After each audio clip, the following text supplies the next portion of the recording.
Pensez-vous que le marché, dans son ensemble, y compris les banques, a compris les bénéfices de cette digitalisation?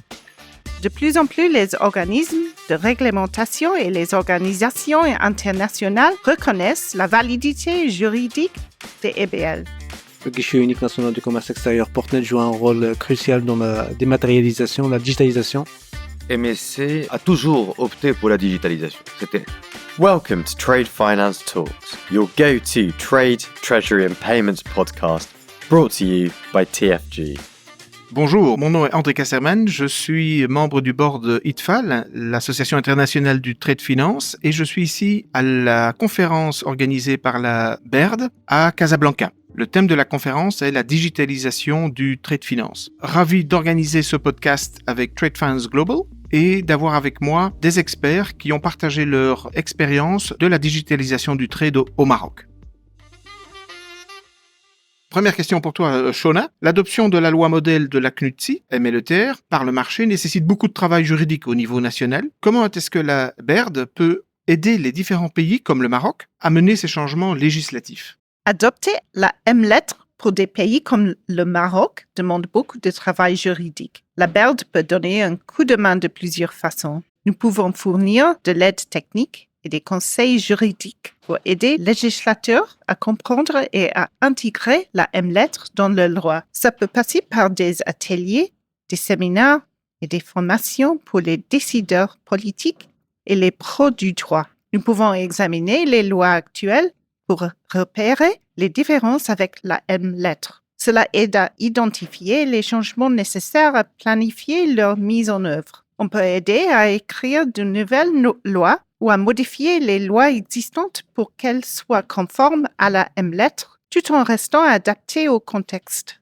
local. Nous pouvons organiser des formations pour les institutions nationales comme les parlements, les ministères et les agences de régulation afin d'assurer une mise en œuvre efficace et une bonne compréhension des nouvelles lois. On peut aider à sensibiliser et à impliquer différentes parties prenantes comme le secteur privé, les avocats, les juges et les régulateurs. Des campagnes de sensibilisation et des consultations publiques peuvent aider tout le monde à comprendre et à soutenir les nouvelles lois. Nous pouvons fournir des fonds pour soutenir les processus législatifs, y compris pour embaucher des experts internationaux et des consultants. Après l'adoption des nouvelles lois, nous pouvons aider à mettre en place des moyens pour suivre et évaluer leur mise en œuvre et pour résoudre les problèmes qui pourraient surgir. En résumé, la BERD peut vraiment aider des pays comme le Maroc à adopter et mettre en œuvre la M-lettre.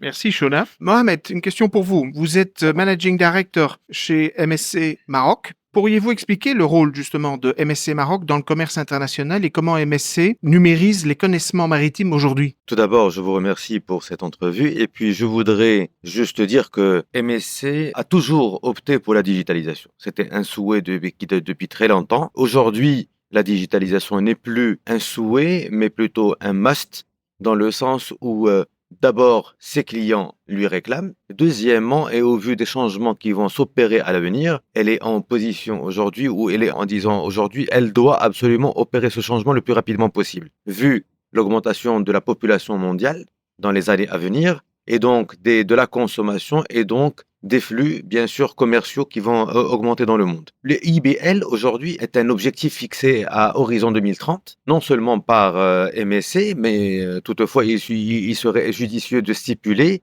que MSC a été la première compagnie maritime mondiale à lancer sa solution IBL en avril 2021. Et aujourd'hui, toutes les compagnies maritimes et les carriers se sont mis d'accord pour atteindre cet objectif de 100% IBL à l'horizon 2030. Donc, quelque part, les moyens sont là. L'IBL est déjà utilisé chez MSC dans pratiquement 110 pays. Et nos clients sont tout à fait ravis de leur expérience et ils souhaiteraient que ça soit généralisé le plus rapidement possible. Merci Mohamed. Youssef Aouzi, vous êtes CEO Portnet. Une autre question pour vous. Vous avez mené plusieurs projets de digitalisation au Maroc. Nous en avons entendu parler énormément aujourd'hui. C'était vraiment très impressionnant. Pourriez-vous nous en dire plus pour nos lecteurs? Merci beaucoup, merci pour l'invitation à cet événement. très important, et également à participer à ce podcast pour parler de l'expérience marocaine dans le domaine de digitalisation du commerce extérieur ici au Maroc. La naissance de ce projet en 2008 et la création de la société Portnet en 2012, le guichet unique national du commerce extérieur Portnet joue un rôle crucial dans la dématérialisation, la digitalisation des formalités, des procédures et du commerce extérieur. Depuis une dizaine d'années maintenant, on est arrivé à digitaliser la quasi-totalité des procédures relatives au commerce extérieur, que ce soit dans les ports, les aéroports, et également avec toutes les parties prenantes du commerce extérieur, que ce soit les banques, les départements ministériels comme le commerce extérieur, les autres départements ministériels, et également les organismes qui ont une relation avec le commerce extérieur.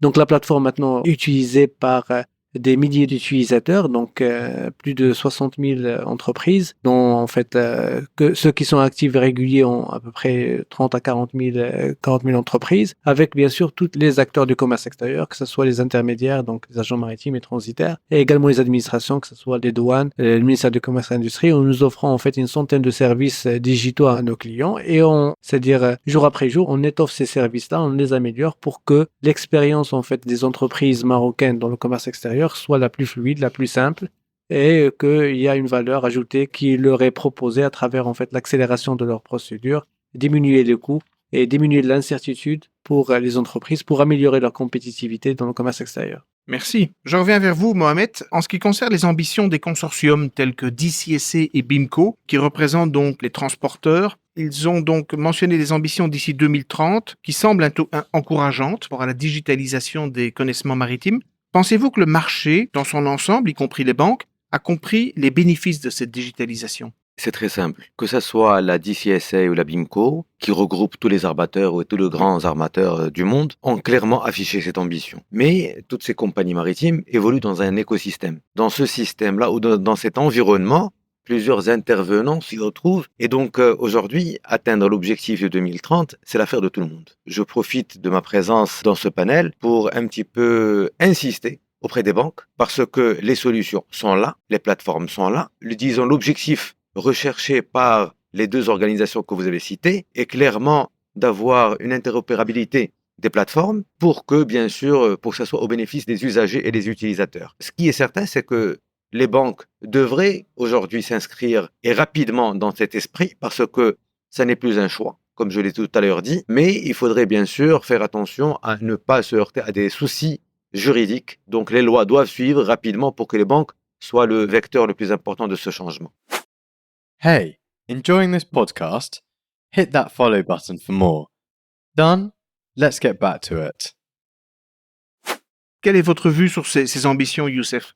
Pour moi, et de plusieurs années, on est en veille par rapport à tout ce qui est nouveau dans le commerce extérieur. Ces discussions dans différentes organisations internationales, que ce soit BIMCO, DCSA, mais également dans d'autres organisations, que ce soit l'IATA par exemple, qui intègrent qui veulent digitaliser ces documents, et ils ont donné des échéances. Pour nous, au Maroc, donc nous, c'est pas que nous avons alerté, mais on a, depuis le départ, essayé, par notre rôle de guichet unique, comme j'ai dit, une plateforme, qui rassemble autour, plusieurs parties prenantes. On a essayé de voir avec toutes les parties prenantes pour les informer par rapport à ces changements qui vont venir et de mettre en place c'est-à-dire un roadmap qui va nous permettre, de s'adapter à ces changements qui vont venir rapidement. Je pense 2030, c'est demain. Donc, c'est quelque chose qui doit être pris en charge par l'ensemble des parties prenantes. Et nous, à travers Portnet, on a une opportunité parce que là, on a déjà un écosystème et on a une plateforme qui est opérationnelle et qui regroupe l'ensemble des parties prenantes de commerce extérieur. Ça peut faciliter énormément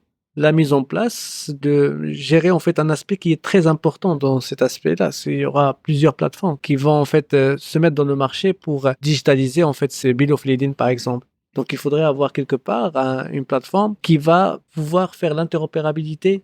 Et ça, c'est pour nous, je pense, quelque chose de vraiment très important et qui est faisable au niveau de Portnet, où on pourrait intégrer ces plateformes-là et que les importateurs, les exportateurs marocains, les banques marocaines puissent interagir avec ces plateformes-là à travers un seul canal. Et ça va faciliter la mise en place et ça va accélérer encore plus l'adoption de ces technologies. Alors que si on allait dans un schéma, on va dire, unilatéral avec des plateformes différentes, il y aura une difficulté certaine dans la mise en place de ces technologies. Très bien, parce que l'interopérabilité est en effet un sujet très important et parfois nébuleux pour certains acteurs. Donc, si vous pouvez en effet apporter une réponse par rapport à l'interopérabilité et à la diversité des plateformes approuvées, il y en a de plus en plus, je crois que 13 actuellement, mais d'ici 2030, il y en aura encore d'autres. On peut imaginer. Donc, le marché sera certainement preneur. De votre côté, Shona, les banques doivent-elles également se préparer à traiter un nombre croissant de connaissances maritimes, vu les ambitions? Et si oui, est-ce qu'elles en sont conscientes? Oui, les banques doivent absolument se préparer à gérer davantage de EBL. Alors que le secteur s'oriente vers la numérisation, voici pourquoi et comment les banques devraient se préparer. L'industrie fait pression pour la numérisation. Effort des consortiums, des groupes comme DCSA et BIMCO mènent la promotion des normes numériques, y compris les EBL. Cela signifie que nous verrons davantage d'entreprises les utiliser. De plus en plus, les organismes de réglementation et les organisations internationales reconnaissent la validité juridique des EBL, ce qui facilite leur adoption. Efficacité et économique de coûts et processus rationalisés. Les EBL peuvent réduire le temps et les coûts associés au traitement des documents papier, rendant des choses plus fluides et plus rapides. Les documents numériques sont moins sujets aux erreurs et à la fraude, ce qui constitue un avantage considérable en termes de sécurité et d'exactitude. Attentes des clients. À mesure que les entreprises passeront aux documents numériques, elles s'attendront à ce que leur banque soit capable de gérer ces nouveaux processus. Les banques capables de gérer efficacement les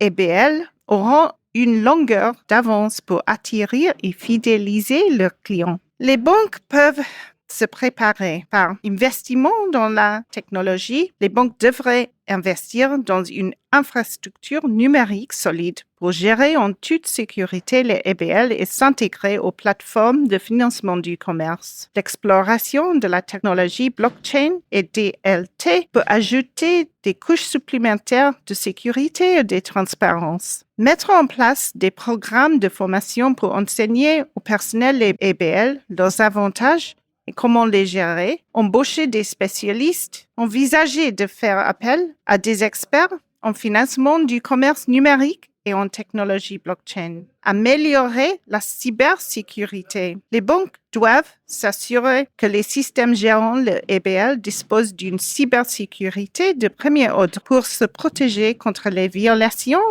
et les menaces. Tout d'abord, les banques doivent effectuer des contrôles de sécurité réguliers pour maintenir les systèmes sécures et à jour. Finalement, collaboration industrielle s'impliquer dans les forums et consortiums industriels pour rester informés des derniers développements en matière d'EBL. Partenariat technologique, collaboration avec des entreprises technologiques spécialisées dans les solutions numériques de financement du commerce et exécuter des programmes pilotes pour tester la gestion des EBL et recueillir des commentaires pour améliorer les processus. Développer des solutions qui peuvent évoluer à mesure que le volume d'EBL augmente. Et finalement, formation client. Proposer des sessions de formation pour informer les clients sur les avantages des EBL et sur la façon de les utiliser. En prenant une longueur d'avance et en se préparant à davantage de EBL,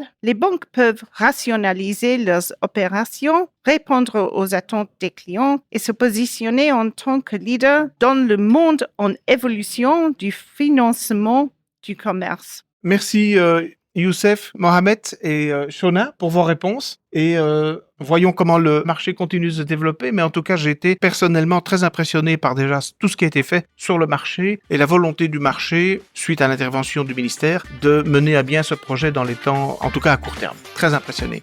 Merci.